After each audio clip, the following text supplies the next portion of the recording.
भारत माता के भारत माता के बीजेपी जिंदाबाद गणशक्ति जिंदाबाद यूपीपीओ जिंदाबाद भारत माता के एजीपी जिंदाबाद भारत माता के धन्यवाद। নেতৃত্ব যে প্ৰধানমন্ত্ৰীয়ে বলিষ্ঠভাৱে ভাৰতৰ ৭৫ বছৰৰ ইতিহাসত কোনো প্ৰধানমন্ত্ৰীয়ে ডাইৰেক্ট পাকিস্তানত সোমাই ৰাৱলপিণ্ডি ইছলামাবাদ কাৰাচী তাৰমানে পাকিস্তানৰ ভিতৰত য'তেই সন্ত্ৰাসবাদী আছে আৰু য'তেই সন্ত্ৰাসবাদীক ছাপোৰ্ট কৰা ইনফ্ৰাষ্ট্ৰাকচাৰ যা যোগান আছে সোমাই মেলি মৰা কোনো প্ৰধানমন্ত্ৰী আগত সাহস কৰা নাছিলে। আমাৰ প্ৰধানমন্ত্ৰীয়ে সাহস কৰিছে, তাৰ কাৰণে মোদীজীৰ কাৰণে এটা হাত চাপৰি। তাৰ কাৰণে মোদীজী আৰু আমাৰ সৈন্যবাহিনীৰ সাহসী যিসকল বীৰ সৈন্যবাহিনী যিসকলে এই কামটো সফলভাৱে ৰূপায়ণ কৰিলে। আৰু প্ৰধানমন্ত্ৰীয়ে পৰহি ৰাতি আৰু এবাৰ কৈ থৈছে, আৰু এবাৰ যদি ভাৰতবৰ্ষত আক্ৰমণ আৰু এবাৰ যদি হয়, সন্ত্ৰাসবাদী আক্ৰমণ ঘটনা এটাও যদি হয়, আকৌ এনেকৈ য'তে পাওঁ তাতে মাৰিব।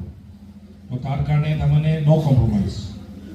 তো এই গোটেই বিষয়টোৰ কাৰণে আমি প্ৰধানমন্ত্ৰী গোটেই প্ৰক্ৰিয়াটোত যুদ্ধৰ আমাৰ সৈনিকসকলৰ কাৰণে ধন্যবাদ জনাই প্ৰত্যেক জিলা হেডকোৱাৰ্টাৰ বা জিলাত এটা তিৰংগা যাত্ৰা হ'ব লাগে বুলি কৈছে। তো কালি যিটো মিটিং হ'ব, যিহেতু আমাৰ চব পাৰ্টিৰ আমাৰ লিডাৰবোৰ থাকিবই, ভাৰতীয় জনতা পাৰ্টি, সমৃদ্ধ গণশক্তি, আমাৰ ভাৰতীয় জাতীয় সংগঠনৰ নেতা, অসম গণ পৰিষদ, চব লিডাৰবোৰ যিহেতু থাকিবই, জিলা পৰিষদৰ সদস্যসকল, জিলাসকল থাকিব, আঞ্চলিক পঞ্চায়তৰ সদস্যসকল যিহেতু থাকিবই, তাতে আমি মিটিংটো ১২টা বজাত 10টা বজাৰ পৰা 12টা বজাত মিটিং শেষ কৰি দিম। 12টা বজাৰ পৰা 1টা বজাৰ ভিতৰত এটা খাদ্য বিৰতি হ'ব। তাৰপিছত 1টা বজাৰ পৰা আমি 2টা বজালৈকে চিলাপথাৰতে তাৰপৰা দৈনিকৰ পৰা ওলাই তিৰংগা যাত্ৰাটো আমি কৰিম। এইটো কথাটো অৱগত কৰি থৈ ইম্পৰ্টেণ্ট কাৰ্যসূচী কালিৰ কাৰণে আছে। তাৰ পাছত আমি সমষ্টি ভিত্তিক এটা আজিতো অকল আমাৰ 15টা গাঁও পঞ্চায়ত, গোটেই এই আপোনাৰ 24টা গাঁও পঞ্চায়তক কেন্দ্ৰ কৰি কোনোবা এটা মধ্য অংশ আমি বাছি ল'ম। আৰু ইমান কষ্ট কৰি আমি চবেই জিকিলোঁ, হয়নে নহয়? কষ্ট কৰি জিকিছোঁ নাই? আৰু কষ্ট কৰি চবেই কষ্ট কৰি এইবাৰ মই তাৰমানে জোনাই সমষ্টিত মই কাম কাজ কৰি থকা চাবলৈ গ'লে 95ৰ পৰা মই ভালকৈ কাম কাজ কৰিছোঁ। 95ৰ পৰা হ'লে কিমান বছৰ হ'ল? 30 বছৰ হৈছে, 25। মই ইমান দিন কাম কাজ কৰি 2001 চনৰ পৰা যিটো পঞ্চায়ত ইলেকশ্যন 1-2 চনৰ পৰা পঞ্চায়ত ইলেকশ্যনত মই যিহেতু কামবোৰত জড়িত আছিলোঁ, ইমান ডাঙৰ সফলতা এই 15টা গাঁও পঞ্চায়তৰ আগত আমাৰ কেতিয়াও হোৱা নাছিলে। 138 ৱাৰ্ড মেম্বাৰ আমি জিকিছোঁ। চিধাচিধি কথা, তাৰ কাৰণে 138 150টাৰ ভিতৰত 138 ৱাৰ্ড মেম্বাৰ। তাৰপাছত এইবাৰ তাৰমানে এইটো ৰেকৰ্ড হ'ব, 15টা গাঁও পঞ্চায়ততে আমাৰ সভাপতি আমাৰ হ'ব। 15টা গাঁও পঞ্চায়ত আগত কেতিয়াও হোৱা নাছিল। এইটো ৰেকৰ্ড। আৰু বিৰোধী আঞ্চলিক পঞ্চায়ত জোনাই সমষ্টিত 2টা হ'ব, 2টাতে চেয়াৰমেন আমাৰ হ'ব, ব্লক জিলা পৰিষদ আমাৰ, পঞ্চায়তবোৰ 24টা পঞ্চায়তৰ সভাপতি আমাৰ হ'ব। এনেকুৱা ৰেকৰ্ড আগত কেতিয়াও হোৱা নাই। তাৰ কাৰণে মই আমাৰ যিসকল মেইন সেনাপতি সৈনিক লিডাৰ, কামাণ্ডাৰ লিডাৰ চব আৰু আমাৰ যিমান ইয়াত সেনাবাহিনী আছে আপোনালোকক প্ৰথমতে ধন্যবাদ জ্ঞাপন কৰিছোঁ। আৰু লগতে আপোনালোকৰ নিজৰ কাৰণে চবেই এটা হাত চাপৰি বজাই দিব। আৰু এই ৰিজাল্টটো বহুত জেগাত মই লক্ষ্য কৰিছোঁ। আমাৰ ৰিজাল্টবোৰ জিলা পৰিষদৰ ৰিজাল্টবোৰ চাইছোঁ, অদ্ভুত ধৰণে ভাল। বহুত জেগাত জিলা পৰিষদ জিকিছে, কিন্তু বহুত জেগাত টানাটানিকৈ জিকিছে। কিন্তু আমাৰ ইয়াত জিলা পৰিষদ 10,000 ওপৰত, প্ৰত্যেকটো জিলা পৰিষদ 10,000 ওপৰ ভোটত জিকিছে। তাৰ কাৰণে আকৌ এটা চিলাপথাৰটোতো ৰেকৰ্ড কৰি দিলে, অসমৰ ভিতৰত ৰেকৰ্ড 26,000 ভোটৰ ডিফাৰেঞ্চত চিলাপথাৰো জিকিছে। কোনোবাই কৈ থাকে নহয় নহয় চিলাপথাৰ পাৰ কোনোবাই কৈ থাকে চিচি গাঁও সমষ্টিটো আমাৰ দিগদাৰ হ'ব নেকি বিজেপি বুলি 26,000 মাৰ্জিনেই আছে ক'ত দিগদাৰ হ'ব বাৰু আহিফালে জিলা পৰিষদ চাৰিটাই আমি দেখিছোঁ তো সেইকাৰণে অলপ যদি কাৰোবাৰ সন্দেহ যদি আছিলে এই গোটেই যিটো বাহিনীটো এই বাহিনীটো পাৰিব নোৱাৰিব বুলি যদি ক'ৰবাত যদি সন্দেহ আছিলে আজি মই আপোনালোকক কনফাৰ্ম কৰি দিওঁ ইয়াত পৃথিৱী ওলট পালট হৈ যাব কিন্তু বিজেপি গণশক্তি UPPO আৰু AGPৰ এই এলায়েন্সক ইয়াত কোনো ৰাজনৈতিক শক্তি আমাক গিৰাব নোৱাৰিছিল আৰু গিৰাব নোৱাৰাৰ কাৰণ এটা আছে এইটো আমি এটা বস্তু মনত ৰখাটো ভাল ব্যক্তি হিচাপে আমি জিকা নাই আমাৰ কৰ্মই আমাক জিকাইছে যোৱা কিছু বছৰ যিখিনি ৰাইজৰ কাম আমি কৰি আছোঁ আৰু সেই ৰাইজৰ কামবোৰত যিখিনি আমি হয় নেকি মোৰ পৰা আৰম্ভ কৰি মই নিজকে লিডাৰ বুলি ভাবা নাই মই সৈনিক বুলি ভাবি আছোঁ দিনে ৰাতি আপোনালোকে যিমান কাম কৰে সমানেই মই কষ্ট কৰি আছোঁ আৰু আমি দিনে ৰাতি যে গাঁৱত যে লাগি আছোঁ সাধাৰণ মানুহক যে স্পৰ্শ কৰাকে যে সাধাৰণ মানুহক যে কথাবোৰ পাতি আছোঁ সাধাৰণ মানুহৰ কথাবোৰ পাতি আছোঁ আৰু প্ৰত্যেকটো জেগাত PMAY ঘৰ কোনোবাই পাইছে নাই পোৱা নাই যদি পোৱা নাই জিঅ'টেক কৰাই দিব লাগে ৰেচন কাৰ্ড কোনোবাই পাইছেনে পোৱা নাই যদি পোৱা নাই দিয়াই দিব লাগে আয়ুষ্মান ভাৰত পোৱাত কিবা অসুবিধা হৈছে নেকি লাগি দিব লাগে সহায় কৰি অৰুণোদয় কোনোবা পোৱা মানুহ থাকি গৈছে নেকি দুখীয়া গৰীব মানুহ সহায় কৰিব লাগে নিযুত মইনা পোৱাত ক'ৰবাত ছোৱালীৰ অসুবিধা হৈছে নেকি লাগি ভাগি কলেজবোৰত সহায় কৰি দিব লাগে মথাউৰি বানপানীত ক'ৰবাত অসুবিধা হৈছে নেকি লাগি ভাগি ঠিক ঠাক কৰি দিব লাগে ৰাস্তা পদূলি অসুবিধা হৈছে নেকি MLA চৰকাৰৰ লগত লাগি মেলি সেই কামটো কৰাই ৰাইজক সকাহ দিব লাগে স্কুলত ক'ৰবাত অসুবিধা হৈছে নেকি স্কুলবোৰত বিল্ডিং নিৰ্মাণত সহায় কৰি দিব লাগে কলেজবোৰ উন্নতিকৰণত কিবা সহায় কৰিব লাগে সহায় কৰি দিব লাগে মেডিকেল ক'ৰবাত কিবা ঝামেলা আছে নেকি চাব চেণ্টাৰৰ পৰা আৰম্ভ কৰি সহায় কৰিব লাগে প্ৰত্যেকটো বিষয় মাটিৰ কামৰ পৰা আৰম্ভ কৰি ম্যাদী পট্টাৰ কামৰ পৰা আৰম্ভ কৰি ফৰেষ্ট লেণ্ডত পট্টা দিয়াই দিয়াৰ ব্যৱস্থাৰ পৰা আৰম্ভ কৰি বৰ্ডাৰ ডিস্পিউট যদি আহিছে তাতো তাৰমানে এটা জেগা আমি বাদ পেলোৱা নাই প্ৰত্যেকটো জনগণৰ অসুবিধাৰ পৰা আৰম্ভ কৰি তাৰমানে সাধাৰণ এজন একদম দিব্যাংগ বিশেষভাৱে সক্ষম সেইজন ব্যক্তিকো আমি সহায় কৰাৰ কথা ভাবি আছোঁ বিধৱা মহিলাগৰাকীকো অৰুণোদয় দিয়াৰ কথা ভাবি আছোঁ একেবাৰে গাঁওখনৰ চবতকৈ দুখীয়া যাৰ ঘৰ ভাগু ভাগু হৈ আছে সেইজনকো PMAY ঘৰ দিয়াই দিয়াৰ কথা ভাবি আছোঁ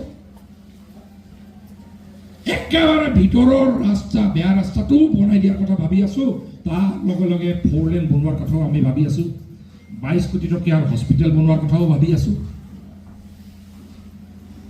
ডাঙৰ ডাঙৰ ৰাস্তা নিৰ্মাণ কৰাৰ কথাও ভাবি আছোঁ 8 কোটি টকীয়া স্কুল বিল্ডিং বনোৱাৰ কথাও ভাবি আছোঁ 22 কোটি টকীয়া একলব্য মডেল স্কুল বনোৱাৰ কথাও ভাবি আছোঁ সকলো দিশত আমি যিহেতু মানুহৰ জীৱনত স্পৰ্শ কৰা বিষয়বোৰত আমি মাত মাতি আছোঁ সেইকাৰণে আপোনালোকে লক্ষ্য কৰিব এই ৰিজাল্ট এই যোনটো কৰ্ম আমাৰ কৰ্মৰ এই ফলৰ কাৰণে এই ৰিজাল্টটো পাইছোঁ কোনো ভাবিব নালাগে অহংকাৰ কৰিব নালাগে ভুৱন পেগুও অহংকাৰ কৰিব নালাগে মই মোৰ জোৰত পাইছোঁ এই কামবোৰক বাদ দি ভুৱন পেগুৱে ডাঙৰ ডাঙৰ কথা মাত মাতি লাভ নাই এই কামবোৰৰ পৰা যদি কাইলৈ ভুৱন পেগু আঁতৰি যায় সাধাৰণ মানুহক সহায় কৰা কামবোৰৰ পৰা যদি আঁতৰি যায়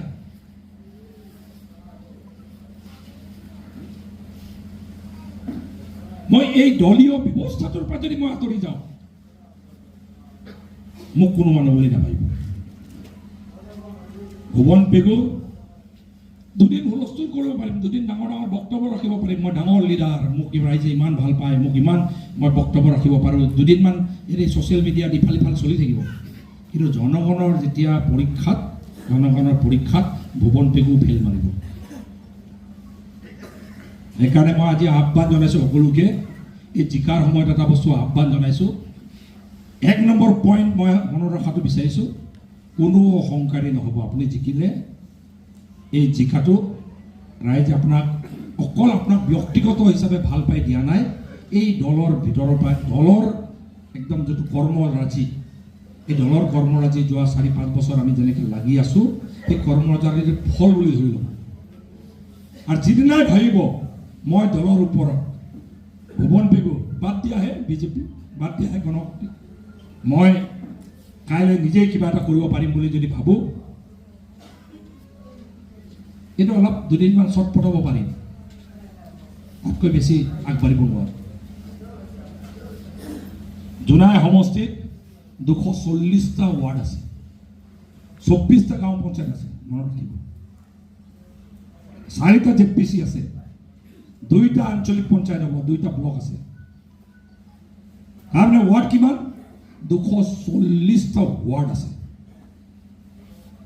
মই অহংকাৰী হ'বলৈ এইকাৰণে মানা কৰি আছোঁ, অহংকাৰী আৰু ডাঙৰ ডাঙৰ উস্তাদি মাৰিবলৈ এইকাৰণে মানা কৰি আছোঁ। এবছৰ আগলৈকে আমাৰ এই ব্লকৰ ইয়াৰ মুৰব্বী সন্মিলিত গণশক্তি দলৰ মেইন মুৰব্বী এবছৰ আগলৈকে ইয়াতে বহি যিজনে সদায় ৰাজত্ব চলাই আছিলে, অহংকাৰী এটা ৰাজত্ব চলাই, যিদিনাই অহংকাৰী ৰাজত্ব চলাই দলৰ পৰা আঁতৰি গ'ল, অকলশৰীয়াকৈ যেতিয়া নতুনকৈ জাগৃত হোৱাৰ কথা যেতিয়া কোৱা আৰম্ভ কৰিলে, তাৰ ফল আজি কি বুলি ক'লে, সেই 240টা ৱাৰ্ডৰ ভিতৰত 7টা ৱাৰ্ডত যেনে তেনে সেই 10-15টা ভোটত 7টা ৱাৰ্ডত সীমাবদ্ধ থাকিলে। এইবোৰ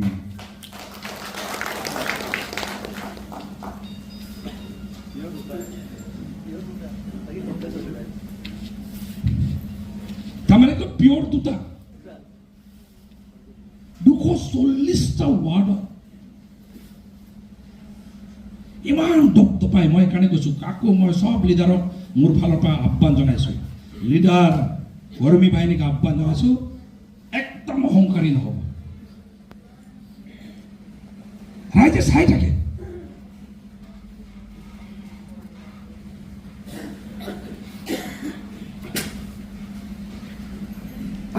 MLA খেলিব, ভুৱন পেগুক টচ টচ কৰিব, বিজেপিক শেষ কৰি পেলাব, গণশক্তিক শেষ কৰি পেলাব, এই গোটেই বাহিনীটোক শেষ কৰি পেলাব। কিমান জম্প লম্ফ,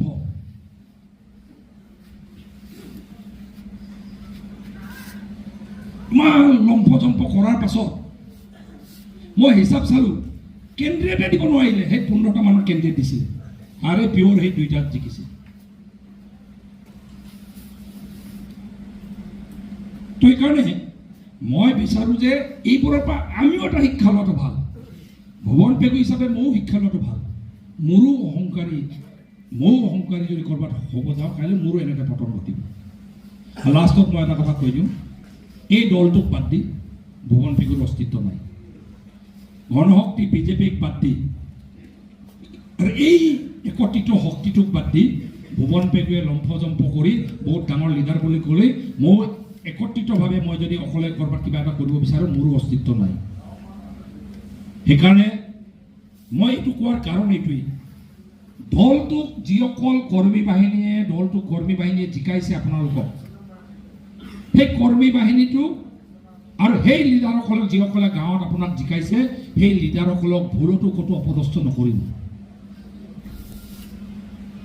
সদায় আপুনি ফাৰ্ষ্ট প্ৰিফাৰেঞ্চ কাৰোবাক যদি দিব লাগে গাঁওখনত, আপোনাৰ কাৰণে যিসকল কৰ্মী বাহিনীয়ে লাগি আপোনালোকক আজি ভোট দি জিকাইছে, সেই কৰ্মী বাহিনীটোক, তাৰমানে বিজেপি, গণশক্তি, UBPO, AGP যিখিনি কৰ্মী বাহিনী আছে, তাক সদায় একো নোৱাৰিলেও, চব লিডাৰ হ'লেতো চব কাম আমি কৰি দিব পাৰিম বুলি নহয়, কিন্তু মিঠা মাত এটা দি ঘৰত যদি আহে লাল চাহ একাপ খুৱাই মানুহখিনিক সন্মান এটা দিব। এই কথাটো মই মোৰ ফালৰ পৰা আহ্বান জনাইছোঁ। ক'তো অপদস্থ নকৰিব। সেই তহঁতৰ কাৰণে জিকিছোঁ নেকি বুলি এনেকৈ অপদস্থ ক'তো নকৰিব। সেই তহঁতে নহ'লেও মই জিকিলোহেঁতেন বুলি এনেকুৱা ধৰণৰ অপদস্থ নকৰিব।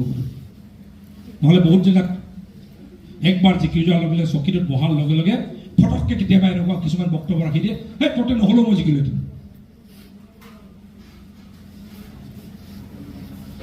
তো এই ধৰণৰ বক্তব্য ভুলতো এই নিৰ্বাচিত আমাৰ প্ৰতিনিধিৰ মাজৰ পৰা ওলাব নালাগে। যি হ'ব মই এটা কথা কৈ থৈ দিওঁ, ইয়াত আঞ্চলিক পঞ্চায়ত চেয়াৰমেন যিহেতু আমাৰেই হ'ব, ভাইচ চেয়াৰমেন আমাৰেই হ'ব, সিফালেও চেয়াৰমেন ভাইচ চেয়াৰমেন আমাৰেই হ'ব, ধেমাজি জিলাত জিলা পৰিষদ চেয়াৰমেন ভাইচ চেয়াৰমেন আমাৰেই হ'ব, 24টা জিপিত জোনা সমষ্টিৰ 24টা জিপিত 24টা প্ৰেচিডেণ্ট আমাৰে যিহেতু হ'ব, ভাইচ প্ৰেচিডেণ্ট আমাৰেই হ'ব। কিন্তু কথা এটা মনত ৰাখিব, 240টা ৱাৰ্ড মেম্বাৰৰ ভিতৰৰ পৰা 24টাহে প্ৰেচিডেণ্ট হ'ব পাৰিব। তেনেহ'লে উল্টাকৈ ভাবিলে সেই 24জনৰে অকল ভাল হ'ব, বাকীখিনিৰ বেয়া হ'ব নেকি? তো মই আপোনালোকক প্ৰতিশ্ৰুতি দিছোঁ, যিকেইটা ৱাৰ্ড মেম্বাৰ আমাৰ জিকিছে, অকল 24জন প্ৰেচিডেণ্ট যাৰ প্ৰেচিডেণ্ট হ'ব, অকল সিহঁতৰ ভাল বুলি নাভাবিব। আমি আলোচনা কৰি এই ব্লক পৰ্যায়ৰ পৰা, জিলা পৰিষদ পৰ্যায়ৰ পৰা, ব্লক পৰ্যায়ৰ পৰা প্ৰেচিডেণ্ট পৰ্যায়লৈকে, পঞ্চায়তলৈকে আমি চেষ্টা কৰিম প্ৰত্যেকটো ৱাৰ্ড মেম্বাৰে সমানে স্কিমৰ ভাগ যেন পায়, মই এইটো আমি চেষ্টা কৰিম। প্ৰেচিডেণ্ট হ'ল বুলিয়ে ক'ৰবাত মই মতালি কৰি বঞ্চিত কৰিব, এইটো আমি চেষ্টা কৰিম। আমাৰ মনিটৰিং কমিটি খুব ষ্ট্ৰং। কাইলৈ তাৰমানে এই বিষয়টো অলপ গভীৰভাৱে ভোটৰ কাৰণে কাইলৈ মিটিংটো আহ্বান কৰা হৈছে, জিলা পৰ্যায়ত এই কথাবোৰ আলোচনা হ'ব। খালি এটা বস্তু মনত ৰাখিব যে আমি চেষ্টা কৰিম আমাৰ ৱাৰ্ড মেম্বাৰসকলে কোনোবা প্ৰেচিডেণ্ট নহ'ব পাৰে, ভাইচ প্ৰেচিডেণ্ট নহ'ব পাৰে, কিন্তু প্ৰত্যেকটো ৱাৰ্ড মেম্বাৰে আঁচনি চৰকাৰক সেৱা কৰা যিখিনি সুবিধা তাৰ সমান ভাগ পাবলৈ আমি পোৱাই দিয়াৰ ব্যৱস্থাটো আমি ওপৰৰ পৰা আমি মেকানিজম চবেই আলোচনা কৰিম। নহ'লে এনেকুৱা হ'ব যে নহয়, এটা জিপিত 10টা ৱাৰ্ড আছে, 10টা ৱাৰ্ডত আপোনালোকে এইটো ভাবি চাওক, 10জন ৱাৰ্ড মেম্বাৰ জিকিছে ধৰি ল'লোঁ, আমাৰ যদি 10টাৰে যদি জিকিছোঁ, 10জন ৱাৰ্ড মেম্বাৰ জিকিছে, কি সেই জিপিটোত অকল 10জনেই আমাৰ লিডাৰ আছে নেকি? জিপিটোতো 100-200টাতকৈ বেছি লিডাৰ আছে ভাল আমাৰ। ত' 10জনে টিকেট পালে, 10জনে জিকিলে বুলি বাকী যেনেকৈ 200জনৰ ভিতৰত 190জন যেনেকৈ বঞ্চিত হ'ব নালাগে, ঠিক সেইদৰে কোনোবা এজন প্ৰেচিডেণ্ট হ'ল বুলি বাকী ৱাৰ্ড মেম্বাৰ বঞ্চিত হ'ব নালাগে। চিম্পল এটা ফৰ্মুলা। চ' সেইকাৰণে আপোনালোকে নিশ্চিন্ত মনে থাকিব, প্ৰেচিডেণ্ট বাছনি কাৰবাৰটোত এটা বস্তু নিশ্চিন্ত মনে থাকিব, কোনোবা মই প্ৰেচিডেণ্ট হ'ব নোৱাৰিলোঁ, আমুকা হ'ল বুলি মুখ ফুলাই 5 বছৰ পাৰ নকৰিব। কিন্তু লোকচানটো আপোনাৰ যিমান লোকচান হ'ব মুখ ফুলাই থকাৰ কাৰণে, আমাৰ সেই ৱাৰ্ডটোত বেছিকৈ লোকচান হ'ব। লিডাৰজনে যেতিয়া মুখ ফুলাই কাম নকৰা হৈ যায়, তেতিয়া তাৰমানে আমাৰ অলপ দিগদাৰ হ'ব, তাৰমানে সেই ৱাৰ্ডটোত কাম কাজ কৰাৰ কাৰণে দিগদাৰ হৈ যায়। চ' সেইকাৰণে মোৰ ফালৰ পৰা মই আহ্বান জনাইছোঁ যে এইটো কাজিয়া পেচাল নকৰাকৈ কামবোৰ পাৰ কৰিব লাগে। আৰু যিজন প্ৰেচিডেণ্ট হ'ব, একদম মই কৈছোঁ 2.5 বছৰৰ কাৰণে প্ৰেচিডেণ্ট, খেলি মেলি কৰিলেতো 2.5 বছৰ পাছত বদলাবই পাৰোঁ আমি। যি হ'ল পাছত পাম নে নাপাম ঠিকনা নাই, 2.5 বছৰ পিছত পাক পুত পৰিব।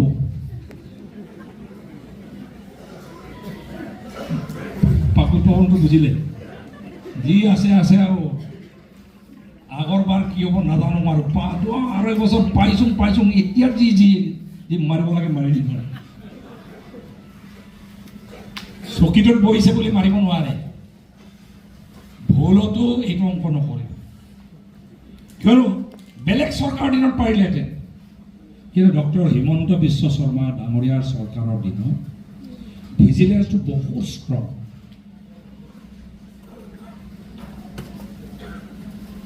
আৰু মই একদম আজি প্ৰথম দিনা আমি এনেকৈ লগ খাইছোঁ জিকাৰ পাছত, এটা নীতি একদম চবেই অলপ মনত ৰখাটো ভাল, মই সেইটো নীতি পালন কৰিছিলোঁ। তাৰমানে এইকাৰণে আজিলৈকে মোক আপোনালোকে যদি টিভিত চায়, ছ'চিয়েল মিডিয়াত, মোবাইলতো যদি চায়, মোক বেয়া পোৱা লিডাৰে বহুত মোৰ বিষয়ে বদনাম গায়, কিন্তু ভুৱন পেগুৱে আমুকাৰ পৰা টকা খালে বুলি মোক বদনাম গাব নোৱাৰে।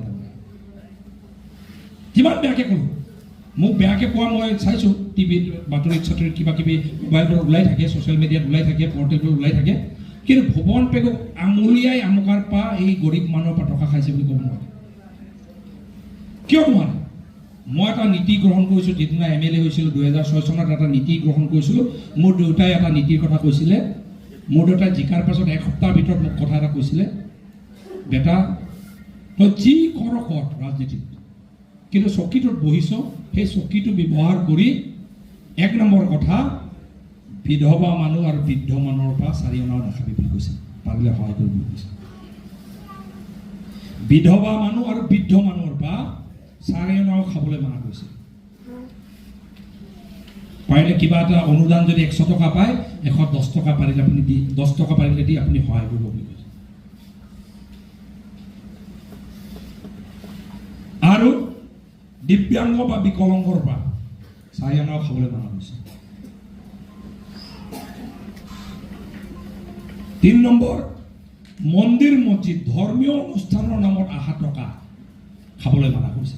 ঈশ্বৰৰ নামত অহা ধৰ্মীয় অনুষ্ঠানৰ নামত, নামঘৰৰ নামত, মন্দিৰৰ নামত টকা, এইটো পাৰিলে মন্দিৰৰ নামত 1 লাখ টকা চেংচন আহিছে, পাৰিলে আপোনাৰ পকেটৰ পৰা এই 500 টকা এটা লগত সহায় কৰিব। যোৰা নাই যদি টকা, পাৰিলে 1000 টকাৰ 2 বেগ চিমেণ্ট কিনি দিব কৈছে। আৰু দেৱ শিশুসকলৰ পৰা বাচ্চা ভাগত অহা টকা, যেনেকৈ এতিয়া অংগনাবাদীবোৰত মিড ডে মিল কিবা কিবি আহে নাই, সেইবোৰৰ পৰা টকা খাবলৈ মানা আছে। তাৰমানে বাচ্চাক দেৱ শিশু বুলি কয়। দেৱ শিশু মানে কি? ভগৱানৰ প্ৰতীক। আচল ভগৱানৰ প্ৰতীকৰ পৰা বাচ্চাৰ নামত অহা টকা খাবলৈ মানা আছে। আৰু যিটো আমাৰ অলপ আগত মই কোৱা অহংকাৰী লিডাৰটো, সেই চবতকৈ ডাঙৰ ভুল কাম কৰিলে। সেই বাচ্চাৰ নামত অহা স্কুলৰ পৰা পইচাটো মাৰি পেলালে, খাই পেলালে, গোটা গোটাকৈ খাই পেলালে। তাৰ দুৰৱস্থাটো আপোনালোকে নিজেই দেখিছে। আমি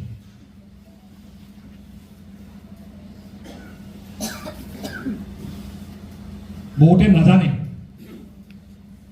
এই কথাটো। এই দেৱ শিশুৰ মই তেতিয়াই কৈছিলোঁ, এই দেৱ শিশুৰ নামত অহা এটা চেংচন ঘৰ যিমান পাৰে ভালকৈ বনাই দিব লাগে। ভালকৈ বনাই দিয়াৰ পাছত কণ্ট্ৰেক্টাৰ্ছ প্ৰফিট যদি কিবা থাকি যায়, এইটো লিগেল বুলি কয়। আপোনালোকক কথা এটা কৈ দিওঁ, যিকোনো চৰকাৰী কামত কণ্ট্ৰেক্টাৰ্ছ প্ৰফিট বুলি এষ্টিমেটত ধৰা থাকে। সেইটোত আপুনি আপুনি তাত কামটো কৰি 2 পইচা কমোৱাত কোনো চৰকাৰীভাৱে বাধা নাই। তো কণ্ট্ৰেক্টাৰ্ছ প্ৰফিটটো আপুনি খাব পাৰে কাম কৰা মানুহটোৱে, কিন্তু গোটেই গোটাকৈ আঁচনিটো খাই দিলে জেল নভৰাইতো ভৰাব। আশা কৰিছোঁ অহা দিনবোৰত আমাৰ ফালৰ পৰা ওপৰৰ পৰ্যায়ৰ পৰা MP, চৰকাৰ, মুখ্যমন্ত্ৰী পৰ্যায়ৰ পৰা, MLA পৰ্যায়ৰ পৰা, জিলা পৰিষদ গঠন হোৱাৰ পাছত, আঞ্চলিক পঞ্চায়ত গঠন হোৱাৰ পাছত আপোনালোকক আমি কথা দিলোঁ, আজি সকলো ধৰণৰ প্ৰত্যেকটো ৱাৰ্ডত ডেভেলপমেণ্ট কাম কাজবোৰত ৰাইজৰ যি অসুবিধা আছে, প্ৰত্যেকটো অসুবিধা দূৰ কৰাৰ কাৰণে আমি প্ৰচেষ্টা চলাম। আপোনালোকক সন্মুখৰ পৰা আমি নেতৃত্ব দিম। ক'তো আপোনালোকে টেনশ্যন নাখাব, কিবা পাৰিম নোৱাৰিম বুলি টেনশ্যন নাখাব, সন্দেহ নকৰিব।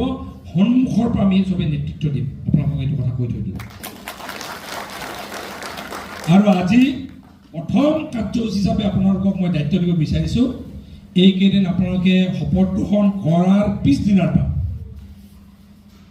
শপত গ্ৰহণ কৰি দায়িত্ব লোৱাৰ পিছদিনাৰ পৰাই আপোনালোকক মোৰ ফালৰ পৰা এটা আহ্বান জনাম যে গাঁওখন ঘূৰিব, যিটো ৱাৰ্ডত আপোনালোকক যি ভোট দিলে, ঘৰে ঘৰে যাব, এটা বস্তু কনফাৰ্ম কৰিব, কোনোবা সঁচা অৰ্থত গৰীব মানুহ, ঘৰ নোপোৱা, চৰকাৰী ঘৰ নোপোৱা মানুহ জিঅ'টেক কিবা এটা কাৰণে থাকি গ'ল নেকি খবৰ ল'ব।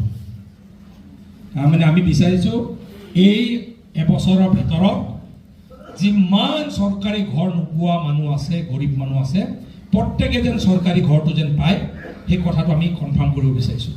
কিন্তু জিঅ'টেক যদি নহয়, ঘৰটো নহ'ব। চ' প্ৰথম আপোনালোকৰ কাম কি হ'ব? জিঅ'টেক হৈছে নাই খবৰটো লোৱাটো।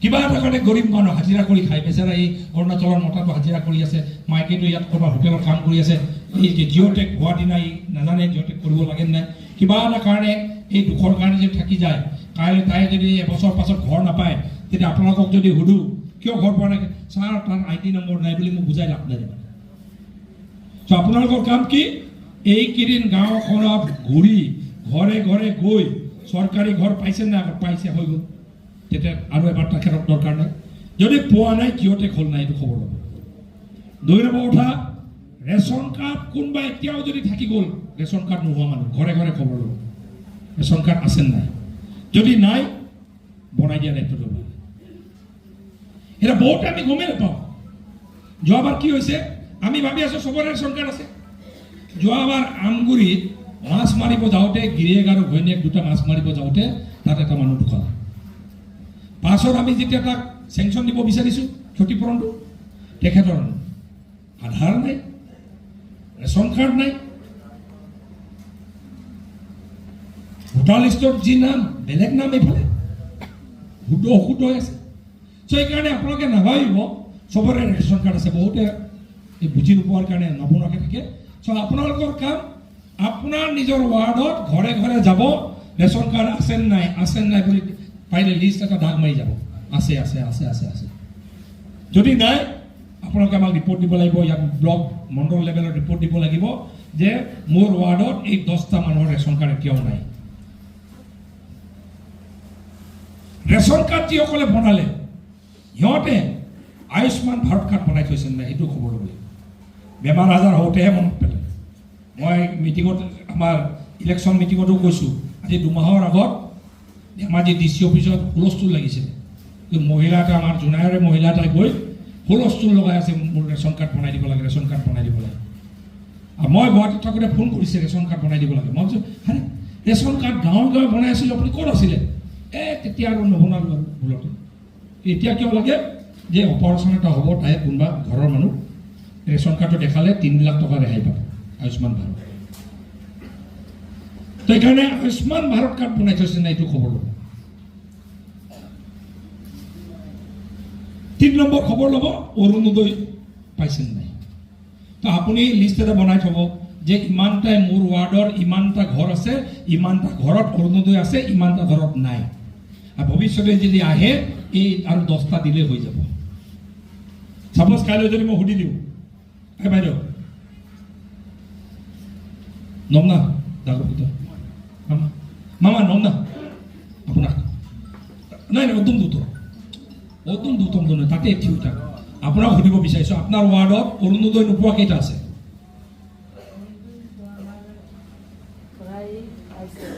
এই প্ৰায়টো নহ'ব এতিয়া সেইকাৰণে কৈছোঁ বহক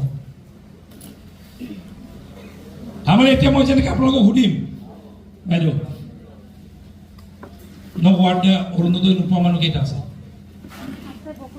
আছে বহু কিমানটা এতিয়া এমাহৰ ভিতৰত আপোনালোকে ঘৰে ঘৰে যাব লাগিব ৱাৰ্ড মেম্বাৰসকলে ৱাৰ্ড মেম্বাৰ আৰু দলীয় লিডাৰসকলে দলৰ লিডাৰকেইটাক লৈ যাব লগতে ঘৰে ঘৰে গৈ আপুনি দাগ মাৰিব এই আমুক তো মোৰ ৱাৰ্ডত ইমানটা পৰিয়াল আছে আৰু ইমানটা পৰিয়ালৰ ইমানটাই অৰুণোদয় পাই থৈছে আৰু এই 22 জনে পোৱা নাই আৰু 22 জনৰ ভিতৰত বেছিকৈ অসুবিধা এই 10 গৰাকীৰ হৈ আছে আৰু দুখীয়া এই 10 গৰাকী তো এই 10 গৰাকীক দি ল'ব পাৰিলে মোৰ ৱাৰ্ডত ঝামেলাটো প্ৰায়ভাগ শেষ হ'ব এনেকুৱা ৰিপৰ্ট আপোনালোকে হাতে হাতে লৈ থাকিব লাগিব হ'ব না কৰিব লাগিব 4 নম্বৰ কাম আপোনালোকে কৰিব লাগিব মহিলা উদ্যমিতা 10,000 টকা লাখপতি বাইদেউ এইটো কাৰ নাম লিষ্টত আহিছে এইকেইদিন গৈ আপোনালোকে খবৰ ল'ব লাগিব ঘৰে ঘৰে গৈ বাইদেউ আপোনাৰ নাম